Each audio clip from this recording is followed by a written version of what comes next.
सावन का महीना चल रहा है। काव्य पाठ प्रारंभ करने से पहले मेरे इष्ट बाबा विश्वनाथ के चरणों में 4 पंक्तियां समर्पित करता हूं। मंच का आदेश चाहूंगा कि पापी पेट के पालक जय जय, सकल सृष्टि संचालक जय जय। हाथ तैयार रखना अपने। पापी पेट के पालक जय जय, सकल सृष्टि संचालक जय जय, दुष्ट दृष्टि के नाशक जय जय, काल लोक के शासक जय, भोले का भव्य भाल जय, पहने बागा का छाल जय, दिगपाल जय, डमरू ताल जय, मृत्यु लोक के अधिपति बाबा मेरे महाकाल जय। एक बार दोनों हाथ उठा के नमः पार्वती पतये। आप सभी कविता सुनने के मूड में आ सके हैं। इन सभी कवियों की भूमिका में मैं खड़ा हूं। देखिए, जब शुरू लिखना चालू किया था, पढ़ना चालू किया था, तो अमन भैया और कविता दीदी को मैं यूट्यूब में और पढ़ के यूट्यूब में देखता था। भैया के भी किताब भी आई, उसको पढ़ करके मैंने सीखा है। मैं विशेषकर से अपने बड़े भैया आशीर्वाद सिंघानिया जी का बहुत धन्यवाद ज्ञापित करता हूं कि मात्र 19 साल की उम्र में इनके साथ बैठाने तो दूर, मैं सोचा नहीं था कि पढ़ भी पाऊंगा। आपको बहुत बहुत प्रणाम करता हूं भैया। आइए, पहला नंबर मेरा है माता सरस्वती को प्रणाम निवेदित करते हुए 4 पंक्तियां अपने परिचय की पढ़ता हूं कि क्या लिखता हूं, क्या पढ़ता हूं। बहुत ही कम समय में आप सभी के बीच में हूं कि ना मलिकता किसी के सज्जा और श्रृंगार पर। हमारे प्रांत सह संघ प्रचारक भैया जी बैठे हैं, नारायण भैया, कि ना मलिकता किसी के सज्जा और श्रृंगार पर, नाम पड़ता शायरी किसी के घुंघरुओं के छनकार पर, संघ का शिक्षित सनातनी बालक हूं मैं, नग्न पांव चलता हूं देशभक्ति के अंगार पर, नग्न पांव चलता हूं देशभक्ति के अंगार पर। विपदा अगर मैं तो मही समाधान हूं। ये युवा शक्ति बता रही कि कौन हूं मैं। विपदा अगर मैं तो मही समाधान हूं, ज्ञान गीता के साथ आधुनिक विज्ञान हूं, बेजान पड़े लोगों में भर रहा मैं जान हूं, स्वर्ण गर्भा मैं भारती की दिव्यता का दिव्य गान हूं, राष्ट्रहित के कृपाण का टूटो वारंग हूं, शिव का पिनाक हूं मैं, विष्णु का सारंग हूं, आजादी के ढोल से निकलता तरंग हूं, अनेक क्रांतिकारियों के बलिदान का प्रसंग हूं, मैं हल्दी घाटी की माटी में चेतक कटाप हूं, शूद्रों का संघर्ष हूं, क्षत्रियों का प्रताप हूं, ध्यान मग्न बैठे विप्रवरों का संध्या जाप हूं, मैं भारती के दर्द का मैं कर रहा विलाप हूं, मैं भारत के उज्जवल भविष्य का प्रमाण हूं। कौन हूं मैं? कौन है युवा शक्ति? मैं भारत के उज्जवल भविष्य का प्रमाण हूं, राष्ट्र हित में होने वाला सारा उत्थान हूं, स्वामी विवेकानंद के विचारों का अचूक बाण हूं। अरे मैं युवा हूं भारत का, मैं भारत का प्राण हूं, मैं युवा हूं भारत का। तुम धरातल के आधार उठो, आगे बढ़ो युवा।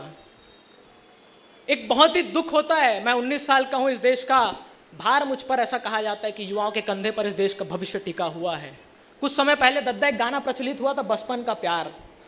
आप सभी महनीय लोग के आगे में, आप सभी बुद्धिजीवी वर्ग के आगे में एक तर्क टिप्पणी करना चाहता हूं कि वास्तव में देश को बढ़ाना है तो आवश्यकता क्या है कि अंग प्रदर्शन कर मिले कितनी भी प्रसिद्धि, मगर समाज में सम्मान राम नाम गाने से होगा। जिस राष्ट्र की संस्कृति श्रृंगार को पूजा की उपमा दी जाती है साहब, उस समय श्रृंगार को फुहड़ता के रूप में प्रेषित करना मेरे दृष्टिकोण से सही नहीं है। जिस राष्ट्र के इतिहास में नारी के चीर खींचने पर महाभारत हो जाता हो, उस समय देश के युवा मोमबत्ती लेकर खड़े हुए। शर्म की बात है, धिक्कार है आप सभी के ऊपर कि अंग प्रदर्शन कर मिले कितनी भी प्रसिद्धि, मगर समाज में सम्मान राम नाम गाने से होगा।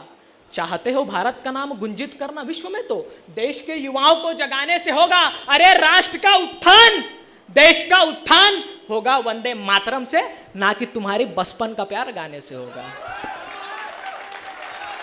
राष्ट्र का उत्थान कि तुम धरातल के आधार हो, उठो आगे बढ़ो युवा, चिंतन करो भविष्य का, भूलो भूत में जो हुआ। तुम अग्नि के ताप हो, तुम राष्ट्रवाद की छाप हो, तुम शिवा हो, तुम शंबा हो, तुम ही राणा प्रताप हो। तुमसे चलेगा देश, तुम देश से नहीं चलोगे। तुम पालोगे देश को, तुम देश से नहीं पलोगे। तो उठो, उठाओ कलम अपनी और सुंदर स्वाभिमान लिखो। राष्ट्र में होने वाला सारा अनुसंधान लिखो। लिखो कहानी बलिदानों की, कविता में बलिदान लिखो। रक्त को बनाकर शाही अपने सुंदर हिंदुस्तान लिखो। रक्त को बनाकर शाही अपने सुंदर हिंदुस्तान लिखो। रक्त को बनाकर शाही अपने सुंदर हिंदुस्तान लिखो। शीघ्र उठ आगे बढ़, संघर्ष पथ पे चलते चल, डगमगाए ना कहीं कदम तेरा देख के। आज स्वतंत्रता दिवस है। बहुत दुर्भाग्य के साथ बहुत पीड़ा होती है जब इस देश के एक स्वतंत्रता सेनानी को बहुत सी गालियां बोल लीजिए या उनका उपहास करा गया। कुछ लोग कहते हैं जिनका खुद के वंश का ठिकाना नहीं, वो हमें आकर बता रहे हैं सावरकर के बारे में। 4 पंडित अब बहुत जिम्मेदारी के साथ टिप्पणी करना चाहूंगा कि माफी चाहूंगा।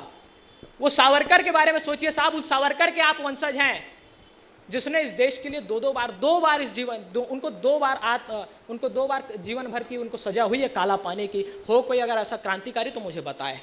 तालियां उठनी चाहिए थी आपकी। शीघ्र उठ आगे बढ़, संघर्ष पथ पे चलते चल, डगमगाए ना कहीं कदम तेरा देख के, दिल में उमंग ले जीवन के जंग में, भागना है तेज तुझको पवन के वेग से, चल समय के संग संग खुद से ना हो तू तंग, दूर करे लक्ष्य से तू उनको दूर फेंक दे, एक आंख मीच के प्रत्यंचा को खींच के संघर्ष बाण से अमित्र लक्ष्य अपना भेद दे। संघर्ष बाण से अमित्र लक्ष्य अपना भेद दे। आइए अंतिम एक रचना पढ़ के, क्योंकि इन सभी को हमको सुनना है, समय की मर्यादा है, 10 बजे तक के कार्यक्रम खत्म करना है, पास में आ गया है। तो एक रणचंडिका मेरी बहुत ही पसंदीदा कविता है जिसको आप सभी ने बहुत प्रेम दिया। बस उस कविता को पढ़ करके अपना स्थान ग्रहण करता हूँ। दृश्य केवल इतना रखिएगा दीदी कि माता रणचंडिका अरिदल का दानव दल का संहार कर रही है रण में, उदाहरण मैं पंक्तियां निवेदित करता हूँ। पहने कटे हाथ का करधन करती वो अरिदल का मर्दन, पहने कटे हाथ का करधन करती वो अरिदल का मर्दन, छनक छनक पायल छन के गले में मुंडों की माला ले, अरे रक्त वर्ण है नैन नैन अरिदल के उड़ते चैन चैन, हाथों पर अपने कटार लिए अपना स्वरूप विस्तार किए, अरिदल की चमड़ी खींच खींच रही रक्त से भूमि, सींच सींच देवता संग में दानव कापे, कोई इधर भगे कोई उधर भगे, चारों ओर दिखे रण खाली खाली, सब हाथ उठा करके बोले जय जय चंडी जय जय काली जय।